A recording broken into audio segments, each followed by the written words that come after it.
मैं अरुण जी की बात को थोड़ा आगे बढ़ाता हूं। एक होती है अर्नड इनकम, एक होती है मैनिपुलेटेड इनकम। आपको हर्षद मेहता और केतन पारेख का केस याद होगा।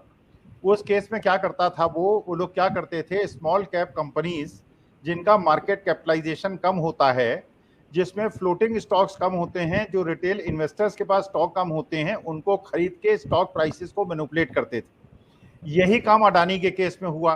अडानी के केस में कैसे हुआ? सेबी के रूल कहते हैं कि 25% शेयर होल्डिंग जो है वो स्मॉल इन्वेस्टर्स की होनी चाहिए।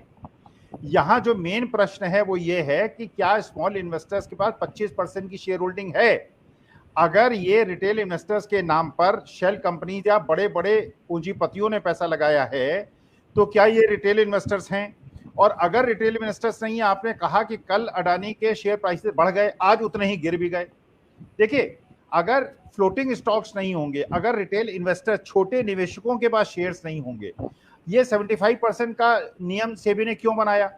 अगर 99% शेयर जो हैं प्रमोटर के पास होंगे और 1% फ्लोटिंग स्टॉक होगा, तो कोई भी उन शेयर को खरीद के शेयर प्राइसेस को मैनिपुलेट कर लेगा, जो आज की तारीख में हो रहा है। तो असल में चाहे वो सेबी की कमेटी हो या 2024 के बाद जब सत्ता बदलेगी उसके बाद जो कमेटी बनेगी वो रिपोर्ट बनाएगी, दो प्रश्नों का जवाब देना है।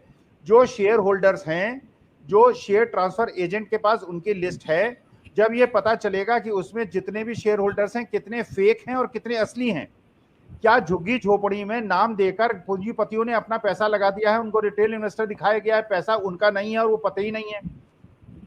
तो वास्तविकता में जो असली मुद्दा है वो ये है, क्योंकि देखिए, जब LIC के पास शेयर्स हैं, जब SBI कैप के पास शेयर्स हैं, जब बड़े बड़े पूंजीपतियों के पास सारे शेयर्स हैं और फ्लोटिंग स्टॉक नहीं है, और ये LIC और SBI कैप और बड़े बड़े लोग शेयर नहीं बेचेंगे और 1-2% मार्केट में फ्लोटिंग स्टॉक होगा, तो जब चाहो उसे बढ़ा दो, जब चाहो गिरा दो और मार्केट में लोगों को फंसा के अपना पैसा बना लो, जो हर्षद मेहता और केतन पारेख ने किया।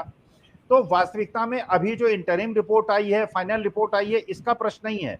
प्रश्न ये है कि क्या विदेशी कंपनियों ने, जो वहां के बैंक्स थे, उन्होंने जो इनके शेयर्स को गिरवी रख के लोन दिए थे वो रिकॉल किए? हाँ, किए। क्या ये सही है कि जो आप शेयर को प्लेज करके लोन लेती हैं कंपनियां, वो सूचना आपने सेबी को और ROC को नहीं दी? नहीं दी। ये जांच जब होगी तो पता चलेगा। देखिए, इंटरिम रिपोर्ट अभी और 2024 तक का सवाल नहीं है।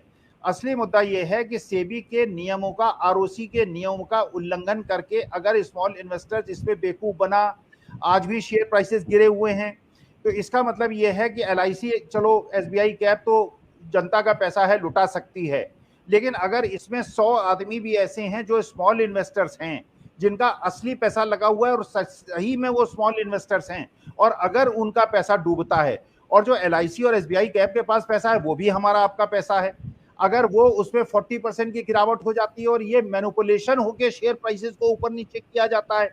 देखिए, इनकम जनरेट करना कोई बुरी बात नहीं है, मैनिपुलेशन करना जो है बुरी बात है। यहाँ पे एक तो सरकारी संपत्तियों को आपने एक तरह से मुफ्त के दाम पे ले लिया, उसके बाद उस पर आपने पूंजी जुटा ली, विदेशों से पूंजी जुटा ली, LBO जिसको हम कहते हैं लीवरेज बाई आउट, आपने लोन लेके कंपनियां खरीद ली, तो विदेशियों ने तो अपना पैसा वापस मांग लिया, यहाँ पे आपको और पैसा दिए जा रहे हैं LIC और SBI और सारे PSU बैंक्स। तो उस पैसे का दुरुपयोग करके अगर शेयर प्राइसेस को, क्योंकि फ्लोटिंग स्टॉक कम है, मैनिपुलेशन आप करके थोड़े दिन मार्केट प्राइसेस को ऊपर कर लोगे, अंत में तो प्राइसेस नीचे ही आने हैं। उसके बाद किसका नुकसान होगा? देश का नुकसान होगा, देश के पूंजीपतियों का नुकसान होगा, निवेशकों का नुकसान होगा।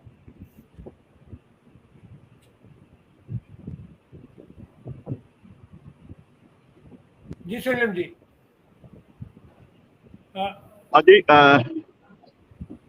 साहब, आपने टिप्पणी रखी है। मेरा ये पूछना ये है कि जब यही सब कुछ चलना है और यही पॉलिसी चलनी है, तो फिर अब संविधान में समाजवाद का शब्द जो हटाने की मांग की जा रही है, क्या उस पर विचार करने का समय आ गया? आपको ऐसा लगता है? बहुत संक्षिप्त टिप्पणी, ताकि दिनेश जी से हम लोग टिप्पणी लेंगे।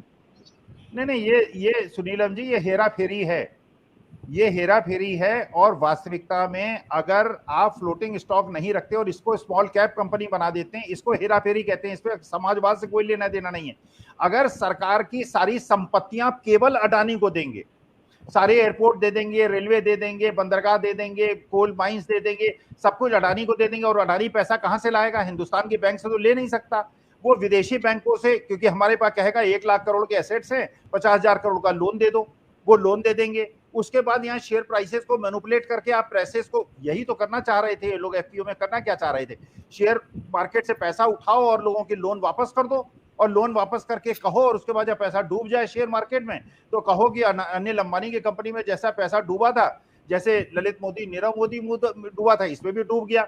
तो आप जो पहले तो सरकारी संपत्तियां लेते हो, उस पर लोन लेते हो, इक्विटी में पैसा मैनिपुलेट करके लोन को वापस करते हो और उसको इक्विटी मार्केट को डुबा देते हो। तो ये मैनिपुलेशन का सवाल है। देखिए, मैं तो ये चाहता हूं कि सरकार 2024 में जो बदले, अदानी की सारी संपत्तियों को नेशनलाइज कर दिया जाए, और तब मैं मानूंगा कि वो सरकार जो है वो समाजवादी सरकार है।